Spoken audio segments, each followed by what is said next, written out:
τον βουλευτή του ΠΑΣΟΚ Α Θεσσαλονίκης, κύριο Σπυρίδωνα Ναβούγια, να λάβει το λόγο.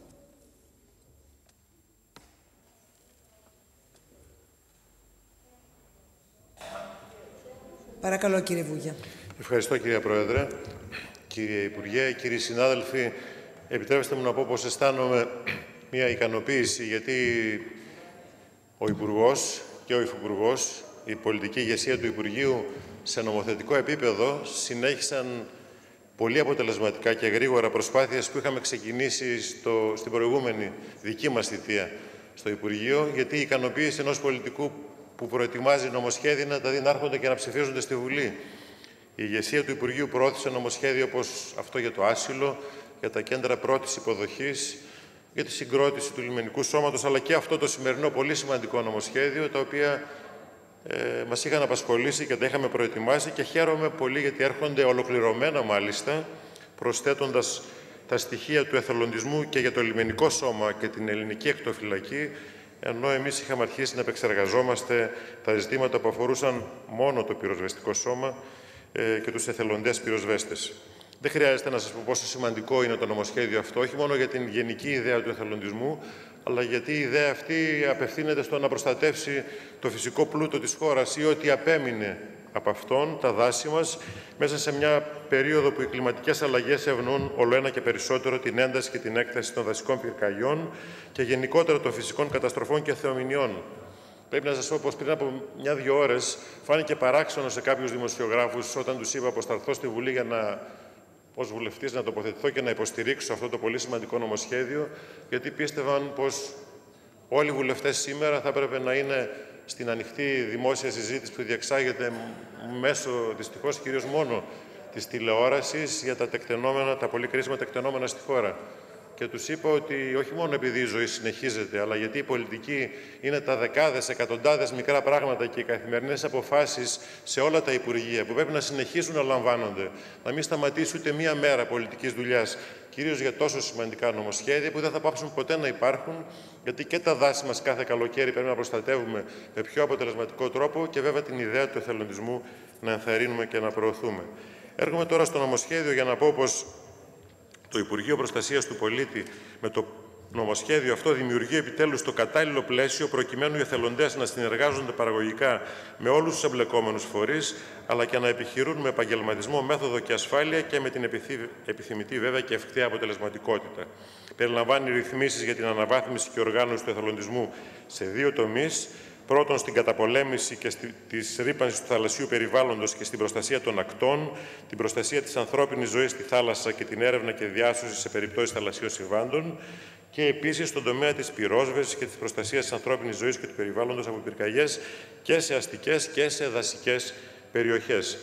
Θα ήθελα να σταθώ περισσότερο στο δεύτερο τομέα, για τον οποίο, όπως σας είπα και στην αρχή, είχα ασχοληθεί και προσωπικά ως Υφυπουργός Προστασίας του Πολίτη στην πρώτη διάρκεια της κυβερνητικής αυτής θητείας,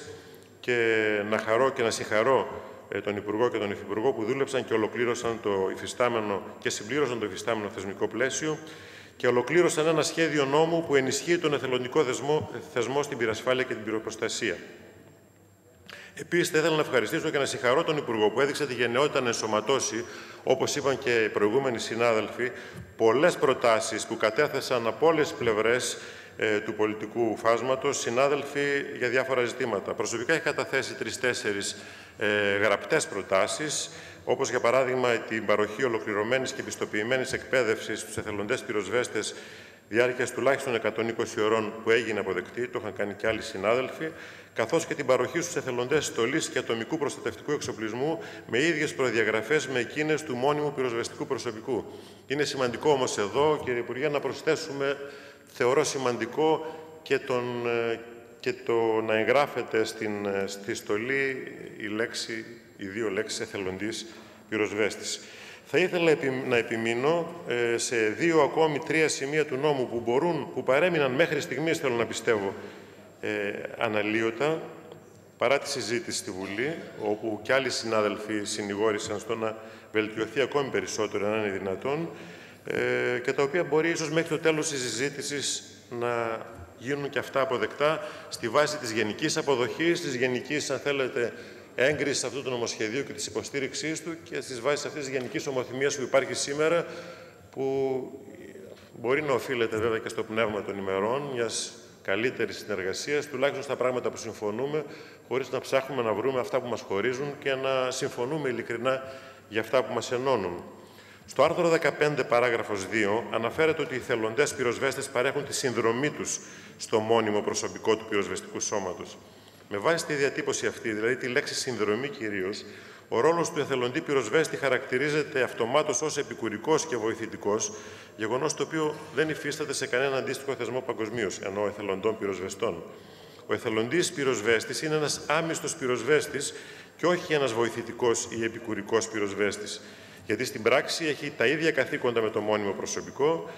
και δεν πρέπει να λησμονούμε ότι οι εθελοντές πυροσβέστες αποτελούν σήμερα περίπου το 15% της δύναμης του πυροσβεστικού σώματος, εντάσσονται πλήρως στον επιχειρησιακό σχεδιασμό και έχουν μια διαρκή σχέση με τους επαγγελματίες πυροσβέστες, αφού υποχρεούνται να παρέχουν συγκεκριμένο αριθμό προγραμματισμένων υπηρεσιών κατά τη διάρκεια του έτους. Είναι βέβαια πολύ θετικό το γεγονός ότι το Υπουργείο προσέθεσε στο συγκεκριμένο άρθρο μια νέα παράγραφο, την παράγραφο 4, που ορίζει ότι εκεί που λειτουργεί η εθελοντική πυροσβεστική υπηρεσία χωρίς να υπάρχει αντίστοιχη επαγγελματική υπηρεσία, οι εθελοντές μπορούν κατόπιν προηγούμενης συνεννόησης να επεμβαίνουν σε συμβάντα αρμοδιότητες του πυροσβεστικού σώματος. Αλλιώς θα ήταν πρακτικά αδύνατη η επέμβαση των εθελοντών, γιατί θα έπρεπε να υπάρχουν εποπτεύοντες επαγγελματίες από το προσωπικό του πυροσβεστικού σώματος. Επιμένω στο θέμα αυτό, γιατί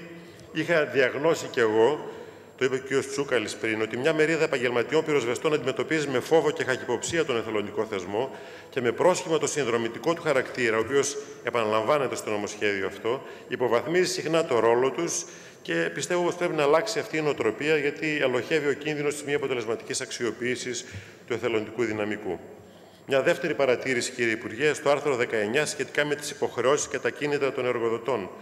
Στην αρχική διατύπωση του νόμου προβλεπόταν υποχρέωση να επιτρέπουν στους εθελοντές πυροσβέστες να συμμετέχουν σε πυροσβεστικό έργο σε περιπτώσεις καταστάσεων έκτακτης ανάγκης. Μισό λεπτό μόνο, κύριε Πρόεδρε, παρακαλώ. Δεν είμαστε και πολλοί ομιλητές, νομίζω, οπότε... σε περίπτωση κλήσης από το πυροσβεστικό σώμα. Είναι πολύ θετικό ότι καταρχήν βελτιώσατε τη σχετική διάταξη, μετατρέποντας την κατάσταση έκτακτης ανάγκης σε κατάσταση γενικής επιφυλακής. Κάτι που είναι πιο απλό στην προκήρυξη του. Παρ' όλα αυτά, όμως, το σημείο αυτό παραμένει προβληματικό, γιατί στερεί από τους εθελοντές πυροσβέστες τη δυνατότητα να επεμβαίνουν άμεσα σε περιστατικά, μικρά ή μεγάλα, σε περιοχές που λειτουργούν μόνο εθελοντικά πυροσβεστικά κλιμάκια, για παράδειγμα σε νησιωτικές ή ορεινές περιοχές, γιατί προφανώς από ένα τροχαίο ατύχημα ή σε μια προσπάθεια απεγκλωβισμού κάποιων που έχουν εγκλωβιστεί κάπου, δεν χρειάζεται και δεν πρόκειται εύκολα να κηρυχθεί η περιοχή σε κατάσταση γενικής επιφυλακής, ώστε να μπορούν να παρέμβουν οι εθελοντές πυροσβέστες. Υπενθυμίζω ότι ο προηγούμενος νόμος του 1991, όπως ίσχυε μέχρι σήμερα, επέτρεπε την αποχώρηση του εθελοντή από τη δουλειά του κάθε φορά που καλούνταν για την αντιμετώπιση ενός συμβάντος. Χαίρομαι γιατί στις σημερινές δηλώσεις που κάνατε, συμπληρώνοντας το νομοσχέδιο, βελτιώσατε ένα τμήμα που αφορά τη διαδικασία βαθμολόγησης των προσόντων των υποψηφίων στους διαγωνισμούς για την κατάταξη δόκιμων πυροσβεστών στο πυροσβεστικό σώμα, δίνοντας μονάδες ανάλογα με την προϋπηρεσία του κάθε εθελοντή, όχι δηλαδή το σταθερό 100 μονάδες που υπήρχε πριν, αλλά 30 μονάδες ανά χρόνο, αν πρόλαβα να διαβάσω καλά, και είναι πάρα πολύ θετικό αυτό που έγινε. Νομίζω λοιπόν πως και με τις βελτιώσεις που έγιναν στο νομοσχέδιο συζητούμε σήμερα ένα εξαιρετικά σημαντικό και πάρα πολύ θετικό νομοσχέδιο, το οποίο προφανώς αναβαθμίζει ουσιαστικά το θεσμό του εθελοντισμού στη χώρα μας. Χαίρομαι που όλες οι παρατάξεις, όλες σχεδόν οι πλευρές του Ελληνικού Κοινοβουλίου το υποστήριξαν και είμαι βέβαιος πως θα αναβαθμίσει την ιδέα του εθελοντισμού στη χώρα μας και θα προστατεύσει πολύ πιο αποτελεσματικά τα δάση και τις αστικές περιοχές σε περιπτώσεις κρίσιμων καταστάσεων. Ευχαριστώ. Ευχαριστούμε τον κύριο Σπυρίδωνα Βούγια, βουλευτή Θεσσαλονίκης του ΠΑΣΟΚ, και καλείται να λάβει το λόγο η βουλευτής Ευβοίας του Λαϊκού Ορθόδοξου Συναγερμού,